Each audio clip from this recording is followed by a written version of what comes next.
Welcome everybody. Getting closer to Pesach. Today was the first day of the wonderful, happy, holy day of the month of Nisan, the month of miracles, Nisan, open miracles, connecting Adar, last month, the first month, Adar, the month of hidden miracles, with the month of open miracles. So we're really into miracles with these 2 months. Getting ready for the great holiday of Pesach.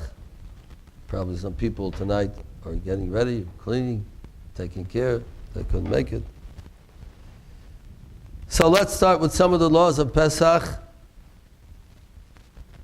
The night before Pesach, we have to search for chametz in the house. That means the first night of Pesach is Monday night. Sunday night, unless we go out of town, if we're staying home, Sunday night, before Pesach, we do the search for chametz throughout the house. Because we have to get rid of all of our chametz. Not allowed to own chametz, never mind eat it. We can't own it, we can't derive any pleasure from it. Chametz is totally taboo during Pesach. Can't even have it around, can't even own it. If we own chametz as we sell it to the non-Jew, because we can't even own chametz in Pesach. So the night before, after cleaning up the house and seeing that there's nothing around, no chametz, we have to make a special check. And right away at the beginning of the night, we search. Take a candle. Of course, you could take a flashlight today also. Of course, it's traditional to use a candle. And it's supposed to be a single wick on that candle. Havdalah, by Shabbos night, we make a Bari Meir Ha'esh on the candle. That's a multiple wicks we use, because we want to make a nice big flame to make a bracha on. But the night of Pesach, when we search for the chametz, we use a single candle, because if it's going to be too big, we'll be afraid to get close to any of the furniture or the walls or anything. We're afraid to make a fire. And we want to make sure to search all the nooks and crannies and cracks to see if any chametz or any crumbs are around. So we don't want too big of a candle, we'll be afraid to get too close. And we go around the house searching with this candle. The tradition is to take a feather too, because the feather represents like a brush, to be able to brush into the spoon that we have also. Wooden spoon is also traditional, and the reason for that is that the next day we burn the chametz. In case we can't find any chametz to burn, we burn the stick at least to remember that there's a mitzvah to burn chametz. We shouldn't forget about the burning of the chametz. So these are the 3 traditional things: a light, a candle, a feather, and a wooden spoon. I'm sure all of you remembered from your father and grandfather going around the house the night before Pesach searching for the chametz.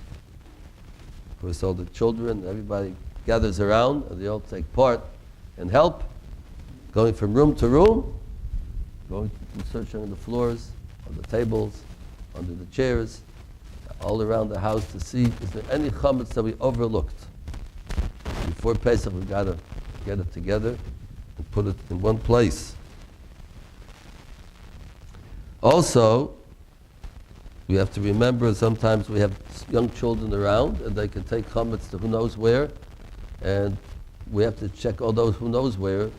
If we have the suspicion that maybe the kids put chametz in places that we don't want to be on Pesach, because you never know. I know one family, one of our neighbors had young children, and the whole year they loved Cheerios. So what they did is they put the Cheerios into the air conditioner. They just pushed it in. And that was a hot Pesach. They put on the air conditioner at Pesach, and shoo! all the Cheerios came all over on Pesach. Cheerios was real chametz. Cheerios was real chametz. So you really never know. But you try your best anyway to see all the places that you shouldn't be in the chametz. Of course, my wife tells me when she was a little girl, she used to take her mother gave her sandwiches to take to school, which she didn't like to eat at all, so she stuffed it in her mother's shoes. And her wedding shoes, and they came at Pesach, and she took out the shoes to put on, and she couldn't put her foot in. She pulled a green piece of chametz, green from moldy chametz from before. So you never know what kids do, you know what they're up to, so we have to try to think what are the possibilities to check all around.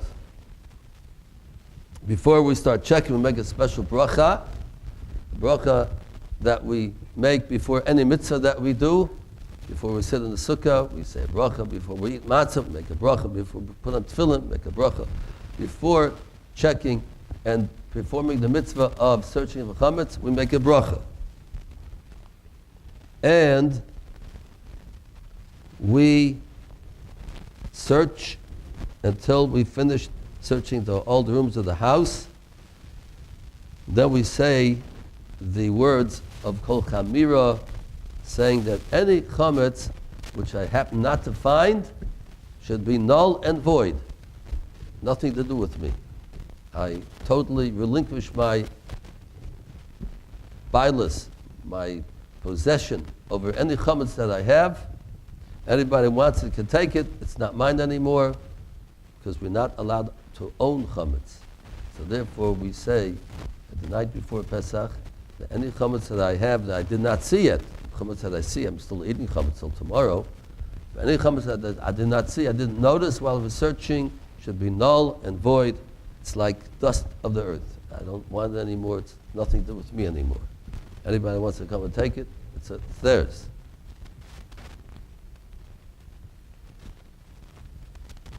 The chametz that we find and put away overnight should be in a place where children shouldn't get a hold of it and start spreading around the house again. You have to tie it up and put it in a place that nobody can get to. And the next day, we fulfill the mitzvah of burning the chametz, biur chametz, that if you notice and you live in a Jewish neighborhood, you'll see the next day, this will be Monday, Erev Pesach, a lot of little fires outside, people burning their chametz. And that's what was mitzvah to do. As the last goodbye to the chametz, we eat our last meal in the morning. Maybe next week I'll have the exact times when we have to stop eating chametz. And with the next hour, we burn the chametz that we found the night before, and that's the end of chametz till after Pesach. So we have the mitzvah of searching the night before, and the mitzvah of burning the day after, the morning after. And then, again, we say the same words, except this time we say all chametz that we might have not noticed should be null and void. It's not mine anymore. It's considered like it's out of my possession, and I don't want it, because chametz is a special law. You're not allowed to own chametz. Other things we're not allowed to eat, you're allowed to own. Somebody owns he owns a piece of meat that's not kosher. You're allowed to own meat that's not kosher. You're not allowed to eat it, but you're allowed to own it. Chametz you can't even own. You can't derive any pleasure from. You can't own it. It's out of our lives. If somebody is going out of town for Pesach and they'll not be home at the night before Pesach that we're talking about now, then they're obligated to make this bedikah, this search, the night before they leave town. So leaving town, let's say the Thursday before Pesach, during the day, so Wednesday night, they have to search. They're leaving Thursday or Friday, so they have to search the Thursday night. The night before we go out of town, we have to make the search. We don't make a bracha, only the night of Pesach, before Pesach itself with the bracha, but the searching, we must fulfill that mitzvah, because even though we're not there in the house, but we're not allowed to own any chametz, it might be 1,000 miles away. So still we can't own it. It can't be in our possession. So we have to search for it and get rid of it.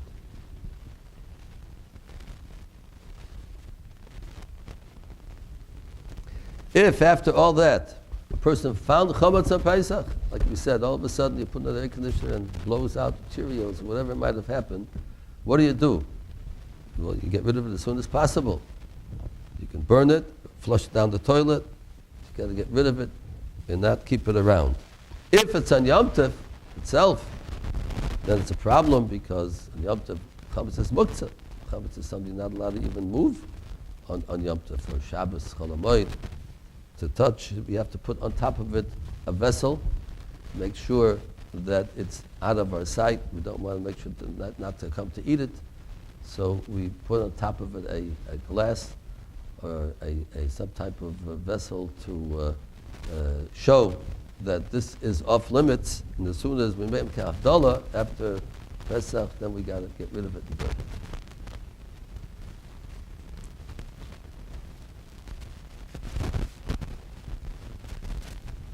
Okay.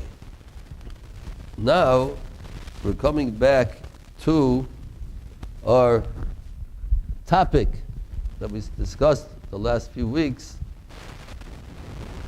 of wicked people, even when they are the gates of hell, they don't do tshuva sometimes. That's the name of it, part 3. And we talked about different ways and means for a person to be motivated to do tshuva. We spoke about 2 of them so far. One is person suffering pain, which is a messenger of God to a person to wake up and do tshuva, change our ways. Something must be wrong. If God's giving me pain, there must be something I have to think about, I have to rectify in my life.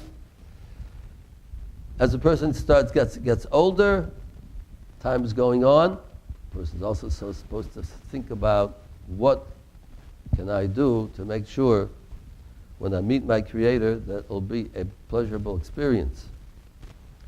And we're holding by number 3, but I just wanted to say over a story or 2 to bring out the point of what we're talking about, these 2 things we discussed. There's a story with the Hasidic rabbi called the Belusheva Rebbe. He's a very outstanding person. He went through the Holocaust, but he made it to this world, to this country, I should say. And he was getting on in years, and he had one of his followers who came to him, was also getting on in years, and he kept coming to him and complaining to him. He's getting old, he can't see as good as he used to see. Come back again next week, he can't chew as good as he used to be able to chew. And come back again, he can't walk the way he used to walk. He has this pain, he has that pain. Always complaining. So the Rebbe told me, no, I'm also getting old. But I'll tell you the way I look at it. The story of a person who was living in a house for many years, and he paid rent monthly. After many years, this person was getting older, and he wasn't able to work anymore, and he couldn't pay his rent. And he was staying in the house, and the landlord calls him up, where's the rent? He says, I can't pay the rent. I'm not capable of making a living anymore. I can't pay rent. He says, okay. Can't pay for so many years. You paid your rent. I don't care. You can stay in the house. So next week he calls up the landlord and says, you know, that light in the kitchen is flickering. It's not a very good light, you know, it's no good. It's not so comfortable like it used to be. And he calls him next week again. So, you know, that window is so drafty. I get cold when I stand next to it. You know, I wish you could do something about it. Calls up the next week again, complaining about the floor of the bedroom is a little worn out, and doesn't look so nice anymore. So the landlord said to him like this, he said, listen, you're living in the house, you're living for nothing. I'm not charging you. you have little problems with it, and you really are not happy, you're welcome to move out. I don't even have to stay there. The things you're complaining about, okay, everyone's complaints, but you're not paying any rent and living for nothing. I think you should be pretty happy and not complain too much, because you have to realize that you're living on free time. You want me to come and put money into it? Yet you're living for nothing. So you can overlook the flickering of the light. You can overlook the draft from the window. So Rebbe told him like this, the same thing he said. I'm almost in my 90s, and you're almost in your 90s. You're complaining you can't see as good, you can't chew as good. I also feel that way. So how does God look at it? God says, listen, you people, look how old you are. Most people don't live to the 80s and 90s. You're living a free time. You want to complain? You can't see as good. You can't chew as good. So you'd rather I should take the life away from you? Okay. If you're complaining, it's something that's no good, you don't like it, it's okay. But said, why complain? We're living on, God's giving us extra time to live. Everything's not exactly the way it should be. It's not as convenient, but be happy you're alive. Don't complain so much. Complain so much, God says, complain. You don't want to live so long? Okay. So this, I thought about when we were discussing the old age, we talked about, it brings a person to do tshuva, that we have to be happy the longer we live. I know some people will say, how you doing? Oh, I'm getting old. I said, boy, not everybody can say that. I said to the guy, not everybody can say I'm getting old. That's a wonderful thing. Some people say it in such a way, they're complaining, I'm getting old? Oh, halavai. Most people love to say they're getting old. Not everybody can say it. Some people don't get old. So it's a gift from God to get old, and something that we should appreciate. Now that was the story about the old age I was thinking about this saying over. Then I had the other story about the suffering, pain. I don't know if I said the story over. I said it over on different occasions. I'm not sure if I said over here with the Chafetz Chaim, with the story about the person who was not getting heat from his landlord. Did I say that story recently? It was an interesting story that Chafetz Chaim brings out, that a person who had his landlord was going on vacation, and he gave over the house to somebody else to take care of the house. It was the winter time, and the person taking over the house was very neglectful, and he didn't take care of the heat. October was a cold month, and he met his friend. After 6 months, the landlord went away for 6 months. After 6 months, the person living in the house met his friend, and was crying. He said, what are you crying about? So he said the story what happened to him. The landlord went away, and October was a freezing cold month. They wouldn't give us any heat almost. November was freezing cold. December, January, and we're begging him, and he didn't give us. Finally, February, March, finally he gave us heat. But till then we were freezing. So the landlord came back after 6 months and said, how'd it go? He said, it's terrible. You're a man you put in charge for 4 months. We were freezing cold. So I said, really? I feel terrible. You know what I'm going to do? Every month I'm going to give you $2,000 cash. I feel so bad. So October, November, December, January, here's $8,000 cash to make up for that, but you had to suffer. So he said, well, why are you crying about then? He said, he gave us heat the other 2 months. That's why I'm crying. I'm crying because he gave us heat the other 2 months. I wish he wouldn't give me heat the other 2 months either. I would get another $4,000. Right. That's why I'm crying. I'm crying because he gave us heat the other 2 months. So we see that sometimes people can suffer, and they're happy about suffering because of what they will be able to gain. If it would have been cold another 2 months, they would have been $4,000 richer. we don't appreciate when God gives us pain and suffering, we have to have the right idea of what it's all about. Because in the future, in the world to come, we'll be able to appreciate that what God gives us, even though it's hard to go through suffering. But in the long run, we'll look back and say, wow, it was really worth it. I wish I had more pain. Look how much pleasure that God's giving us for the pain that we suffered in this world. So I thought these two stories appropriately for the first two motivating factors for a person to do tshuva. Now, we come to number 1 on the glossary sheet. Kasha Yishma Musar HaChachamim. In a great book, Sharet Tshuva, the number 3 motivating factor for a person to wake a person up to do tshuva, to become a better person. We want to see how this is going to apply to Lavan, right? We start off Lavan, who's chasing Yaakov Avinu, and Yaakov Avinu was giving him a whole speech of how he was so mean to him and how he mistreated him for 20 years. Is Lavan going to change or not? That's what brought us to look at all these different angles of how a person to do tshuva. And Kasha Yishma Musar HaChachamim v'Hamoichichim. When a person hears the rebuke, number 1 on the sheet, of the wise men.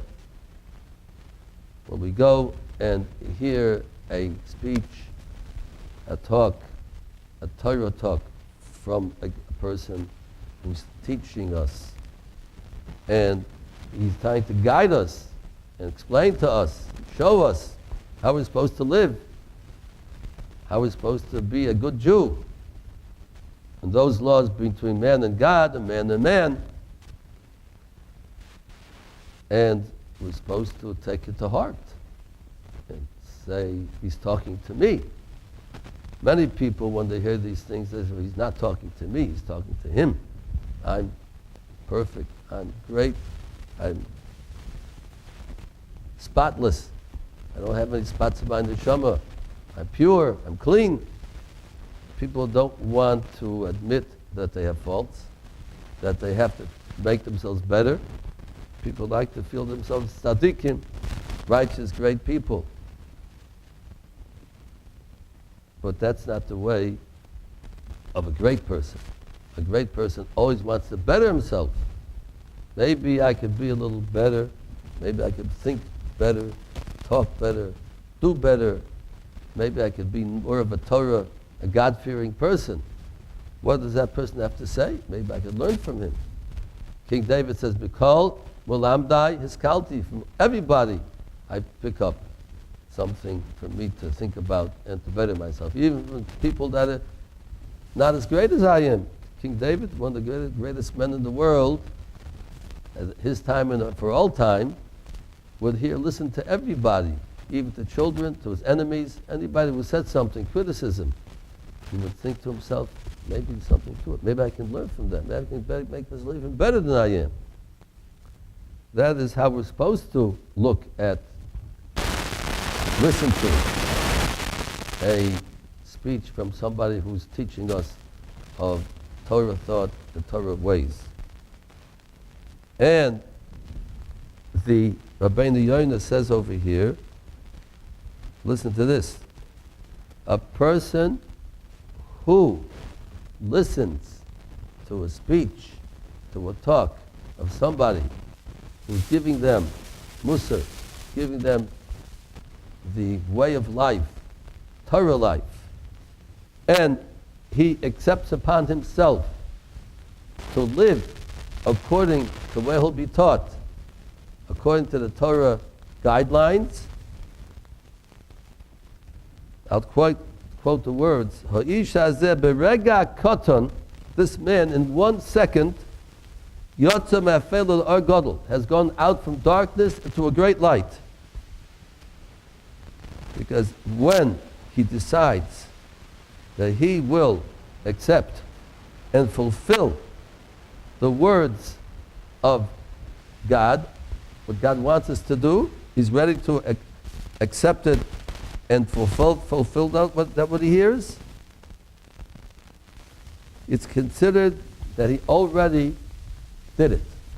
God says, you took upon yourself to do it, then I consider it like you did it already. In 1 second, by accepting upon oneself to do what you're supposed to do, God considers that like you did it already. It's a wonderful thing. God does. Chesed, great kindness. By accepting upon ourselves from now on, whatever I hear, what's Torah thought, what's Torah action, Torah words, I'm supposed to speak, think, do, and I take upon myself to listen, then he immediately is considered a person who actually does and fulfills everything that he was taught in the future. Because if that's what he takes upon himself, that's what's important to God. Of course, you have to do it afterwards, you have to follow up on it. But just the mere fact that he's ready to fulfill what he learns, what he hears, then it's considered like he did it already. Berega echad, again, I'll quote him. Berega echad yotza me'afelo agan. 1 second, he's gone out from darkness into a great light. Till now, he was dark. He didn't know what's right. He doesn't know what the right thing, what the Torah wants from me. What does God want from me?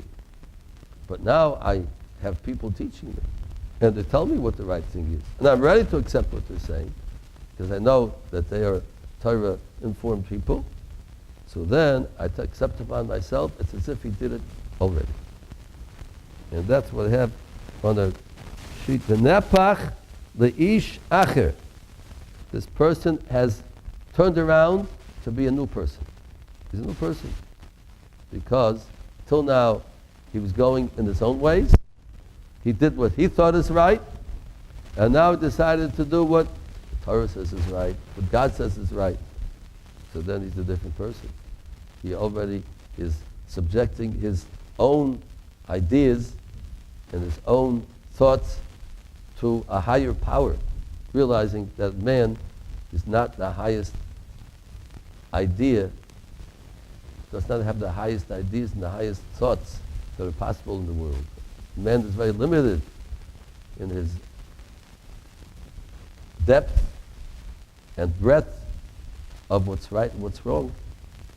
Many people consider things that are right, which society thinks that are very wrong. Other people think that it's old sick people, we should get rid of them, we don't need them anymore.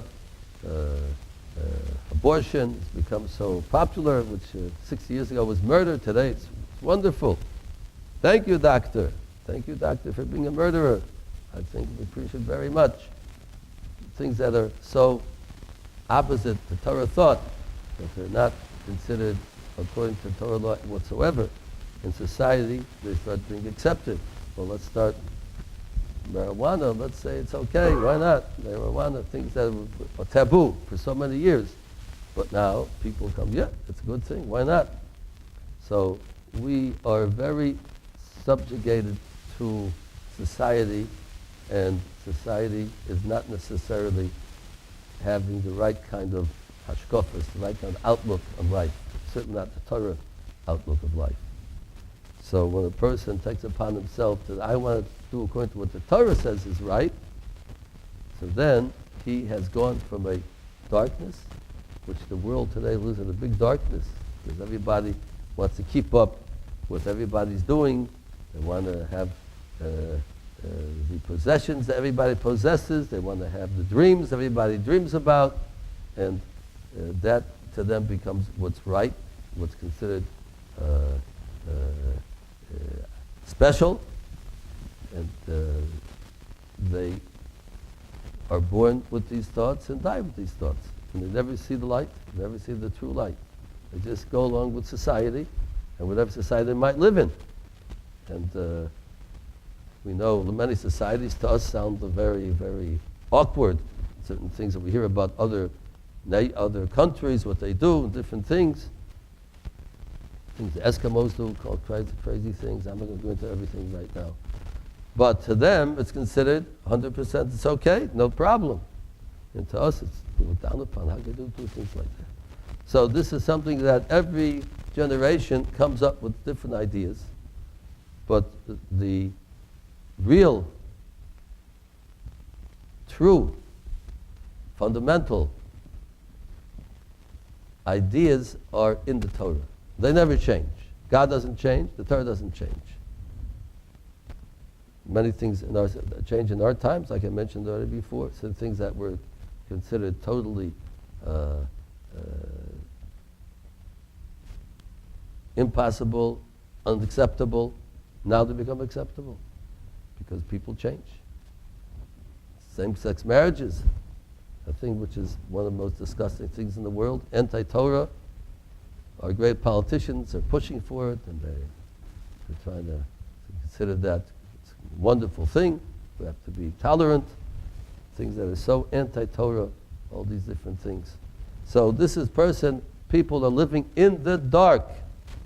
And we need Torah thought to pull us up and show us what the truth is, what right and wrong is. So a person who takes it upon himself, he is a different person. From now on, not what I think is right, not what society is right, and what maybe even his parents might be right. No, what is Torah, right according to the Torah thoughts.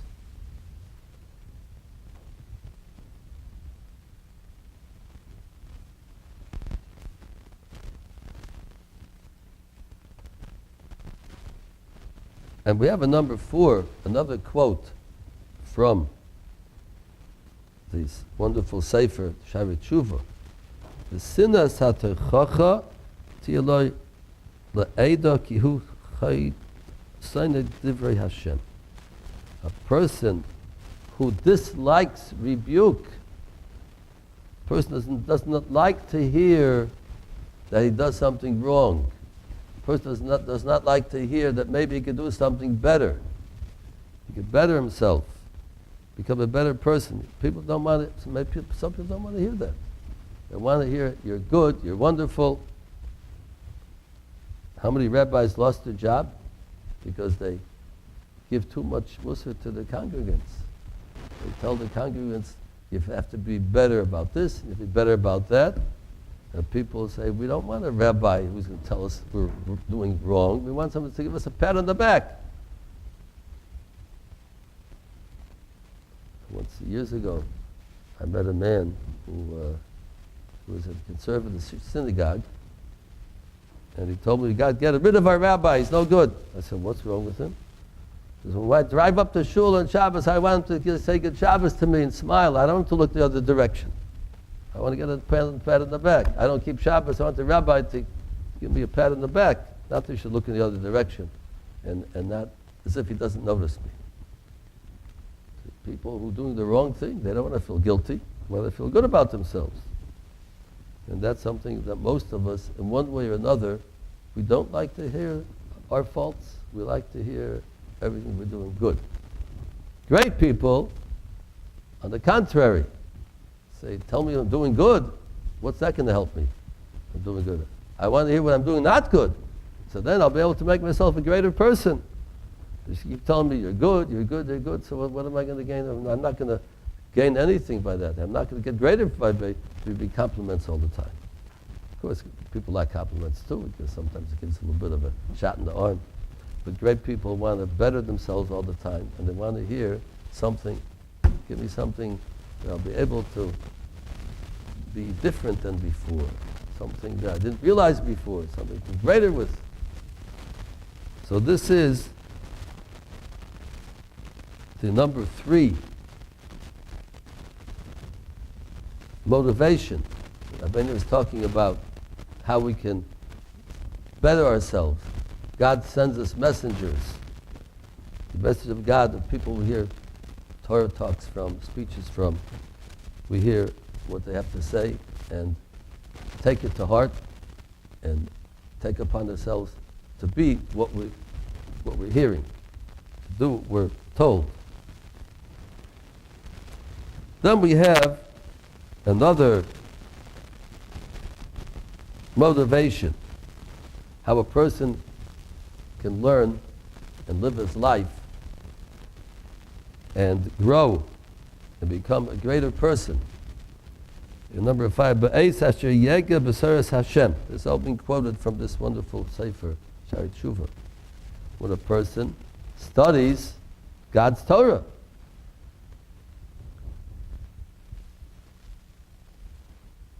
Whatever book we open up, the 5 books of Moses, or the books of the prophets, or the scriptures, wherever we open up, we always can see and learn things, how to govern our lives, and how to live, and how to make ourselves better. Because that's the purpose of the Torah. Why did God give the Torah to the Jewish people? They should live by it. They should grow by it. They should become greater people by it. So that's something that is so important. We're urged to study Torah every day as much as possible as we can. That's considered the greatest mitzvah in the Torah. We have 613 mitzvahs. What's the greatest mitzvah in the Torah? Studying Torah itself. That's the greatest mitzvah. Talmud Torah, can I get kulam? That's the greatest thing we can do. Why? Because Torah is God's thought. It's God's Torah. His ideas, so to speak. Even though we don't get the real depth of the ideas of the Torah, because we don't have the real depth of God. But on our level, the Torah is written on our level, and on every level possible. But on the surface, a simple level, we can learn so much from the Torah, how to live, how to think, and how to talk. That is certainly one of the most important ways for us to be motivated to be good people, be good Jewish people, between man and man and God.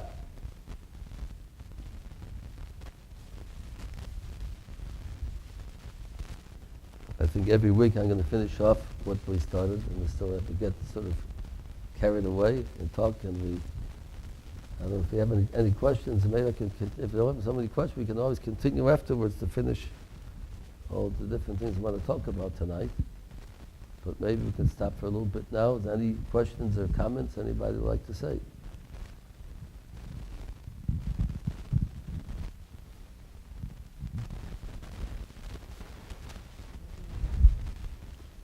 We actually had you have a question? We actually got a few questions in from the online. One question is it's a general question about why does Hashem want men and women to be separated? It's he wants to know, I guess, besides the obvious reasons, why do we have? Again, I'm just guessing at what he means, but if well, we spoke about it a few weeks ago. I mean, this question of men and women separated in the shul. Talked about the Talmud separated. So this was asked a few weeks ago, and not to expound on it too much, but in shul we're supposed to connect to God and be more kind of spiritual kind of people, and we're praying to Him. So men and women sitting together, very distracting. As we know, men are attracted to women, women are attracted to men, and therefore it's very difficult to concentrate and make our thoughts pure and holy and connect to God. So therefore, that's why we separate the men and women of the shul, in order for us to have time for everybody to connect to God without any distractions. So this means that in a setting which is not in a shul, then it's okay. Let's say at a wedding, we don't mix either. Well, other times we separate men and women also, because men and women have a tendency to get very friendly with each other, and there's certain guidelines that we're allowed to make contact, men and women together. And it comes to a simcha where people are dancing and drinking and merrymaking. It's a time that people might be a little lax in their relationship of men and women together. So therefore it's a time to separate at a simcha also, to see to it that the people don't go over the line of having the improper contact between man and woman. So therefore we make separation, and also in religious gatherings.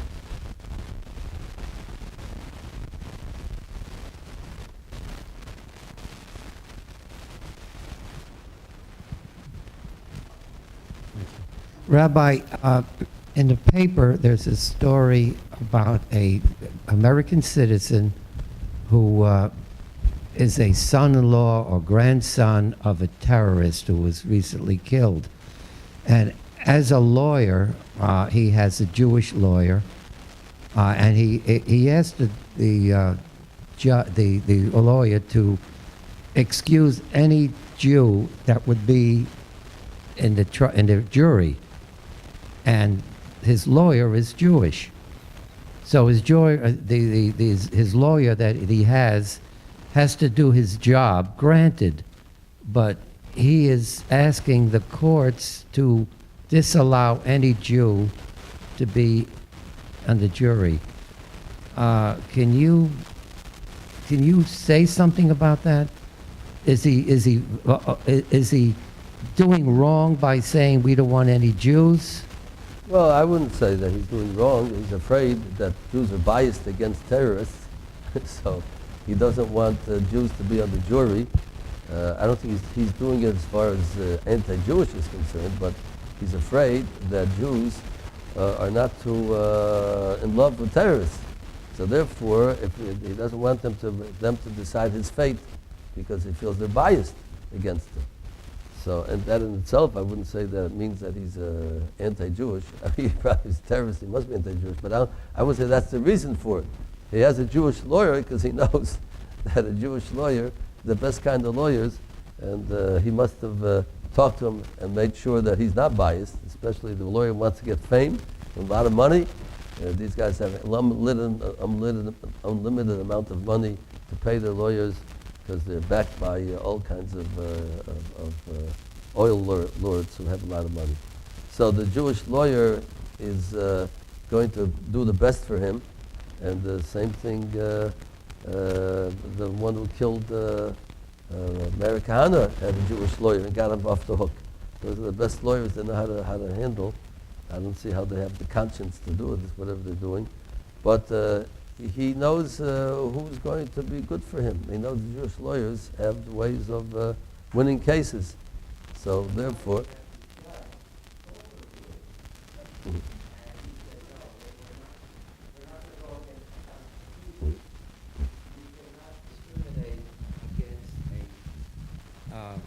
you cannot discriminate against a juror because of his nationality or color or creed. okay. But I'm saying, I understand what he's thinking. I can understand that he doesn't want Jewish people to feel they're biased against him. But his duty is to God, not to a person. Do you know what I mean? There's sort of a conflict.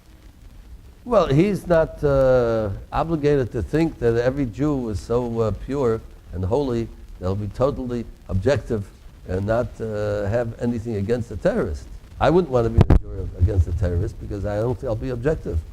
So I think a terrorist, I'll think, well, we got to get rid of him no matter what. So I mean, I might try to be objective, but people are people, you know. So it's very difficult. A lot of times judges resign from certain cases because they feel they're prejudiced. They feel they can't be objective. They feel they're biased. A lot of jurors also excuse themselves. If the juror would say this, the judge would allow it. The juror would say, I can't be on the jury against a terrorist. I feel I'm biased. The judge will right away permit him to leave. The person on trial is a different story. Of him to say he can't, but the juror himself, a person to say, like I said, many lawyers will step out of a case. Many judges will step out of a case. Many jurors step out of a case because they feel that they're biased. They feel they cannot be objective. So there's nothing wrong with that. People have to realize the weaknesses of man. And we're not pure intellectuals. We have feelings that taint our thoughts and our decisions. So I can understand what he's saying. Not that I sympathize with him, but I can understand what he's saying. I have a question about Pesach. Yes. Certain foods the Ashkenazim cannot eat, the Sfaradim can eat. Yes. And I know it's minagim, but what is exactly the different foods? And I born in Poland, but I know my ancestor came from Spain. So I don't know, I'm Ashkenazi or I'm Sephardi. So what's... Say that again, I say I born in Poland, Yes. but I know future generation from my family came from Spain. So what I do? I have and I have. Nishtaini, nishtaer. You do according to what your father did. If your father was Ashkenazi, you're an Ashkenazi. If your father was Sephardi, it's Sephardi. Rabbi Foster up there, what'd he do? He dressed half in... Oh yeah, right. Right, yeah. Yeah, well, that's good for a play, for acts, but for actual life, you go according to your parents, or the way their tradition.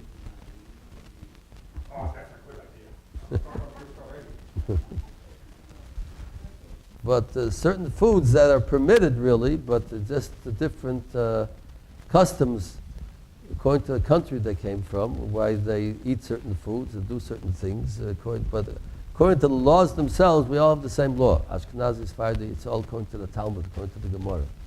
Different customs that came up afterwards, that depends on different places where people come from.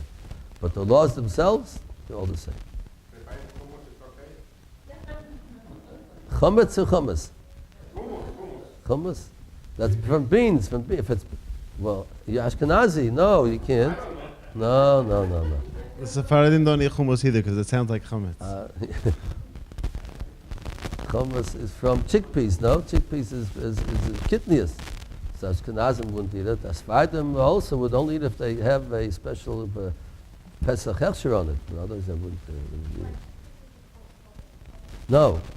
Chickpeas are not hummus. Beans and peas are not eaten by Ashkenazim. The reason being because that they grow together on the field with the grains, the 5 grains of chametz. So when farmers would collect the beans, a lot of times the pieces of stalks or the grain would get mixed in with the beans and peas, and they make them together, and that becomes chametz. So therefore, since it was hard to separate the two things, so they make beans are forbidden to eat, not to come to eat chametz. So that was accepted by Ashkenazim, but the Sephardim would not accept that. So, right, it's the same thing, right? Yes. So you see, some of the stores today, they'll say have a special section for Sephardim only, not for Ashkenazim, because those are beans and peas, and they have a special hechsher for Sephardim, but Ashkenazim are not supposed to eat that. Somebody told me he was in Israel, and they had thick matzahs they were making. And they used to make thick matzahs, but thick matzahs are hard to keep, not to be chametz. We make them very thin. But there are some, I think Timonim, some of them that eat thick matzahs. So one of my relatives went over, hey, that looks delicious. I want to buy one. Ata Ashkenazi, zeh lo b'shluchat. Ashkenazi, no, we're not selling to Ashkenazi. This is not for Ashkenazi. It's only for people that's not your minhag. If that's not your custom, we're not going to sell it to you. So we have to go according to our minhagim.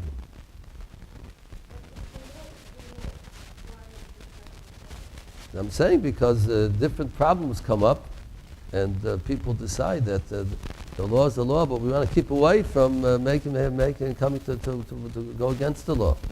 So sometimes people, if you have a green light and you can go across the street, but you see it start blinking already, you could really run across the street if you want to, but I don't want to take a chance. So I'll wait till it changes. Next time it comes green. People in daily life, we have things that you can do, but we don't do it because we want to be more careful, not to take a chance. It comes to laws and that are the same thing. Certain laws are laws, but we were afraid that maybe we won't perform them correctly, so we don't want to take a chance. Justin, yes. Rabbi, I have a question regarding the laws of Pesach. Yes.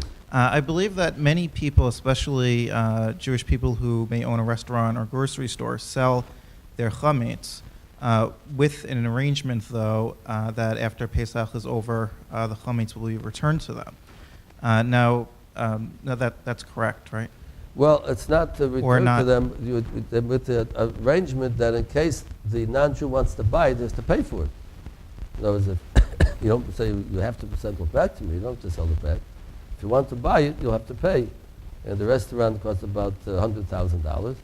Or the chametz in the restaurant costs about maybe $10,000. If he decides he wants to buy it, you can't stop him from buying it. But most of the time they don't want to feel like buying it because they have no purpose for it. But it's a sale which is 100% authentic, and if the non-Jew decides to buy the chametz after Pesach, he has 100% right to buy it. And we can't stop it. Okay, because my question after that was going to be if, for people who wish to sell their chametz, however, with the hope, or with that they would then be able to repurchase the chametz, if they would really be giving up ownership, because the Talmud teaches that in order for transfer of ownership to occur, a person would need to abandon the hope of reobtaining the item. So if a person is going to sell the chametz with the hope of then reobtaining the chametz, would they really then be confiscating their ownership of that chametz? Would that really be? Yes, they are. Okay. Since they make a binding contract when the rabbi sells the chametz for everybody. He is the messenger. He's the agent for all the Jews who signed up. People gave me over here. I have documents. People tell me, I want to sell my chametz. I'm going to give this over to my rabbi friend, who Erev Pesach on Monday will call in this non-Jew, and he's going to make a contract with him. All these papers and all the people who signed up want to sell the chametz, and you're the one who's going to buy it. And he says, yes, I'm going to buy it. And they make a real sale, the different ways of actions of selling. Binding, according to Jewish law and non-Jewish law. And it's a bona fide sale of the chametz of all these people to the non-Jewish person. And after Pesach, the rabbi calls in the non-Jew and says to him, would you want to keep it and pay for it, or do you want to sell it back to me, to everybody? So the answer always is, I want to sell it back because I don't have enough money to pay for all this chametz that everybody gave me. I have no use for it. I don't want it, and I'm ready. And he buys it back again with bona fide actions, which sells the chametz back to the original owners. Okay. So it's not just a metaphor or just a sign of something. It's a real bona fide sale of chametz to him and back from him. Okay, thank you. I was once standing there when the rabbi was buying it back from the non-Jew. Said, Rabbi, what would happen on the way back coming to tonight? I would be killed in a car accident. What would you do? It's a big problem. His relatives would take over all the chametz that they would inherit from the non-Jew. It would be a big problem. But he said, it's a good question. It wouldn't be simple. You know? He owns it. He's a real owner of it. If he wants to, during Pesach, he come into the person's house and take it. You can't stop him. If he wants to take it, it's his, 100%.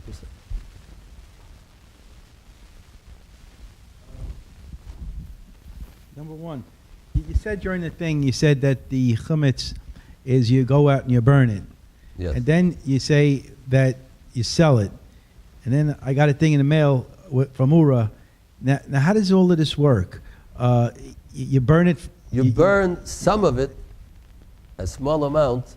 You sell, if you have some people don't sell their chametz at Pesach. Some people don't want to sell it. They don't want to take any chances. But if you sell your chametz, but some of it you leave over to burn. You don't sell everything. Yeah, now you actually take let's assume this chametz from the house. So what do you put it in a bag and then you go to actually sell it? Or it's just the formality, like Oorah send you a contract. And you don't take the actual chametz like this and put it in a bag or something and send it with a contract, do you? You put it in your house behind a locked door or a closed door with a special sign on it, and it says, this is put away. I can't come. Why don't you just throw it in the garbage and forget about it? Well, because it's valuable. This is valuable? That's not, but a whole box of Cheerios is valuable. And if you Well, have, you know, in other a words- guy owns a pretzel factory, it's Yeah. very valuable because it costs him $100,000 worth of pretzels. That's valuable. Yeah, but don't they clean out? He's not going to throw it into the garbage. They clean everything out. I remember going to a matzah factory many years ago when I was a kid, and they said I think for Pesach they take all the vats, everything is just cleared out, and then they make the whole place chametz free, and then they make the matzahs, and then I don't know, I'm asking you what's. No. Many people have a lot of chametz. They have flour, and they have crackers. They have cereals. So in other words, it's okay to save all that stuff. If You don't have sell to throw it in yeah. the garbage. No, you can sell it. You sell it. You, You sell it. You sell it to a non-Jew. oh, you could sell it or throw it in the garbage. Either way. Well, so the Yeah, I know. garbage, they don't have any. But now what about this contract you got from Oorah? How does that work? That's selling the chametz that you have. So what do? You just sign the bottom of it or something, and then you mail it back to Oorah? That's right. And Oorah takes it and gives it to this rabbi I'm talking about, who sells it to the non-Jew. But you don't send Oorah You're any. giving him, making him your agent. You're making Oorah your agent to sell your chametz. But you don't actually give Oorah any. You don't give them like a symbolic bag of chametz at all. No. You just send. We don't collect chametz. No. We do not So in other collect words, you just send. You just send back the contract. That's it. That's it. Now, are you supposed to pay money for this, or how does it work? You don't have to pay money for it. No. You don't pay no money. No. You just send back the contract, and that's Yeah, it. Right. So there's no. That's the proper way. There's no. You don't really make a donation, or you don't. Nothing to do with it. No. No. You just send back the contract. Right. And then that's it. That's it. Now, another thing which I find on the supermarkets, that there's a supermarket, and I've just seen it, and first time I've seen it was last year, and then I've just seen it again this year. When you go to the supermarket, you pick up like the circulars, like what's on sale, right? Yeah, And next to the circulars on sale is a sheet of paper like this. And on the sheet of paper, it says the name of the supermarket on the top, and it says, all these following items are kosher for Passover. And they list all the name brands. It'd say 8-ounce container of this by XYZ company is kosher for Passover. It'll say this, example, may say ketchup by this company, and this ounces is kosher for Passover. This mustard, these frankfurters, these. I get the idea. Okay. And so it's like about hundreds of items, and they're all listed on a sheet of paper. So what is your point? So what's wrong? What's the problem? Now, here's the thing. When you go shopping around the supermarket, these items, if they're not labeled OUP, but they're on this one sheet of paper up by... No. You have to have on the container. Exactly. So this is actually useless, is what they're doing at the top. Well, it's telling you what to look for. Oh, okay, but the way it looked to see, it seemed that if it was on that list, you don't have to worry about the OUP. There are certain lists that say you don't have to worry about OUP. There's a different type of list. It depends. Certain things don't need OUP. Okay, but more in general, even if it's on the list in the general supermarket, They still want to useful. give you an idea of what they're selling in their store, which is kosher for Passover. So go and take a look and pick it up. This way you know what to look for. I hear you. Thank you. That's what's available. I did. OUP means Passover. Yeah. And if it's specified, they have a circular specified this does not need OUP. If you have in the circular saying that this does not need an OUP on it, so then you don't need OUP on it.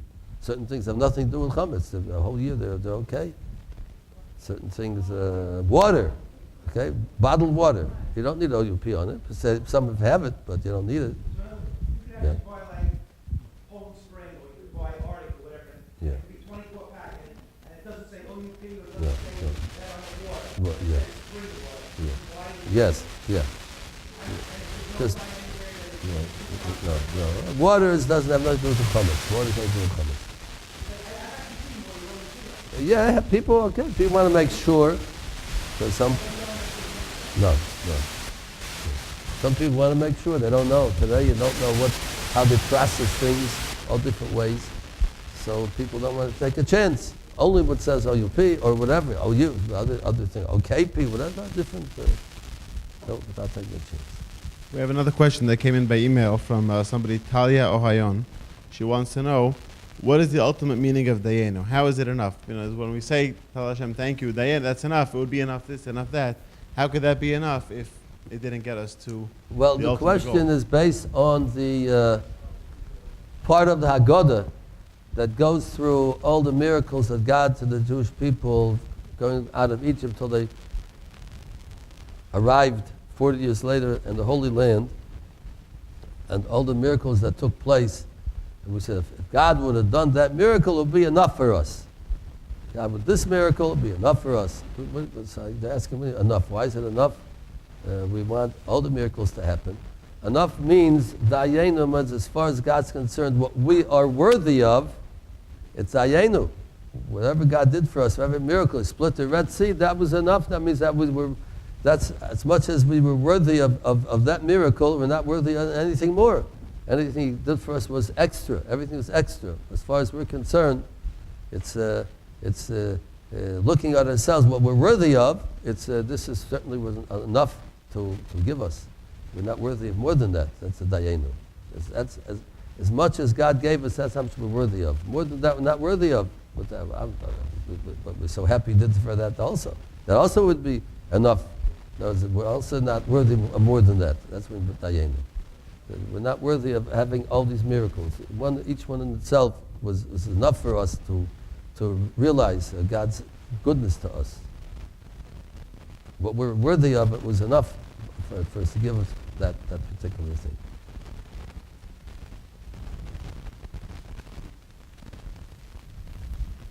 Any other comments or words? Well, we can maybe even go a little further on our. We're going to finish tonight.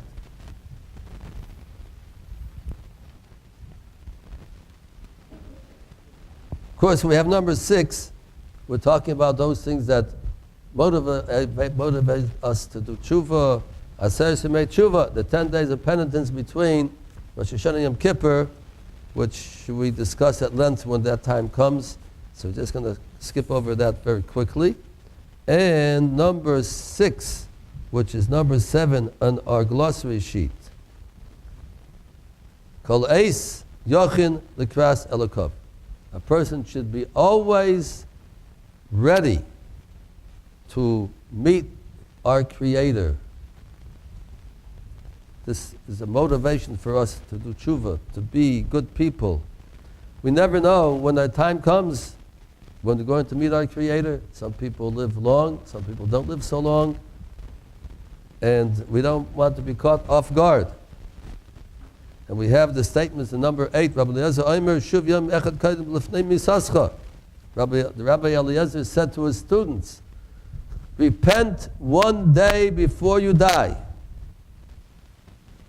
So they said to him, how are we supposed to know what day that is? What do you mean, one day before we die?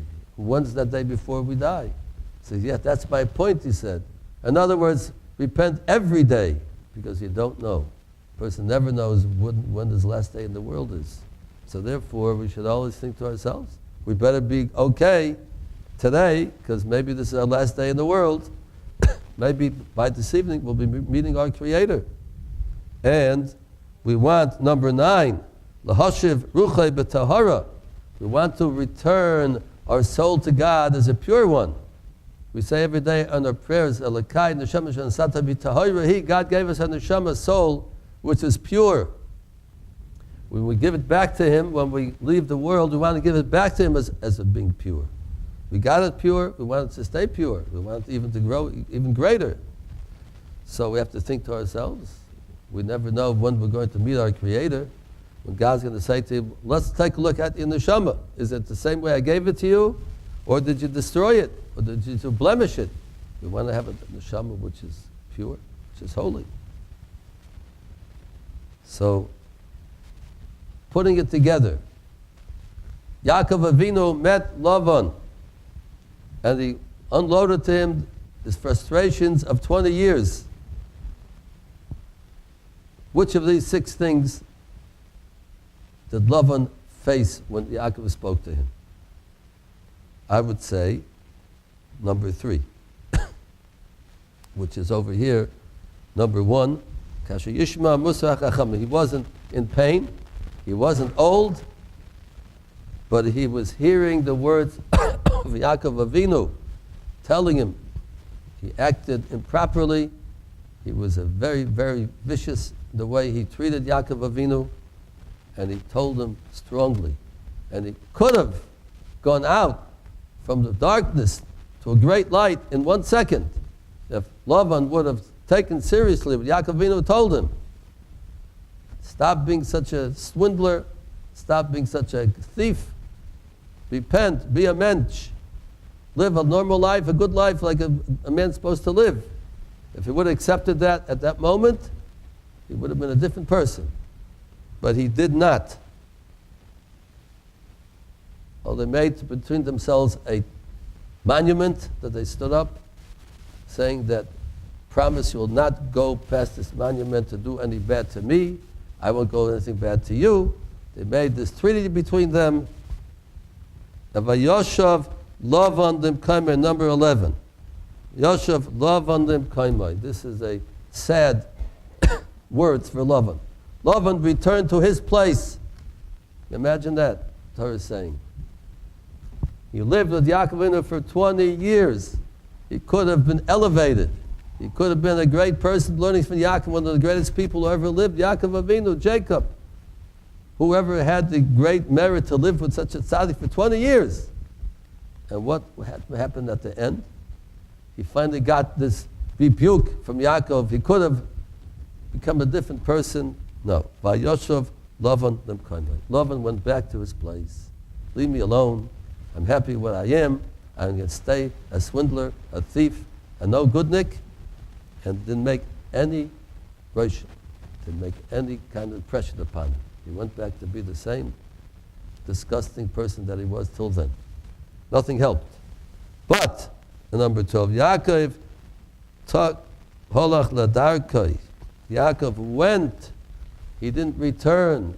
Yaakov Avinu grew from this experience. He was in the house of Lavan, and he was the man of truth. Yaakov Avinu was a man of truth, even though God threw him into a place which is so against truth, and so a crash course against the truth, to the house of Lavan. And he still lived a life of truth, like we mentioned a few weeks ago. He still was trustworthy. He didn't take anything that doesn't belong to him, even though he tried to swindle him and Lavan tried to get everything out of him that in a crooked way. Yaakov stayed straight and didn't bend. He stayed Isha Emes, the man of truth. He grew from that experience. So it was 20 years. And, not like Lavan, who went back and stayed the same, but he grew. And angels came towards him. Angels showing the greatness of Yaakov Avinu. And this concludes Yaakov Avinu's stay. His leaving, his parents, when we started months ago, came to Lavan for 20 years. His whole family was born then, except for one child who wasn't born yet.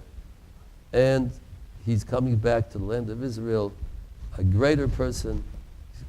The Malachim, the angels are greeting him because he grew from this experience with a great family, with 11 boys and 1 girl, all tzaddikim. And now he's coming to another challenge, which will Mirz Hashem come to study about next time. And this is what we have to learn ourselves. We have all kinds of challenges we face in life, all kinds of difficulties. Some people don't learn anything. They don't grow at all. They go back after a challenge as if nothing happened. And what we're supposed to do is Yaakov Avinu, to grow from a challenge, to take it, to learn, to realize that God's putting it right in front of us, and we're supposed to know how to handle it, how to digest it, how to grow from it, to realize God's greatness in the challenge that we have, our greatness in the challenge that we have, to grow from every experience in life. Okay, so next week we're having a Pesach party, right? Where we're going to celebrate. Chazan Dovi is coming in. Okay. Rabbi Reichman, and it's going to be an honor. And we're having to see him, right? Yes, musician. Matzah balls. Okay, so No. maybe we'll try to get some matzah. So everybody have a wonderful week, and nice to see you. See you next week again.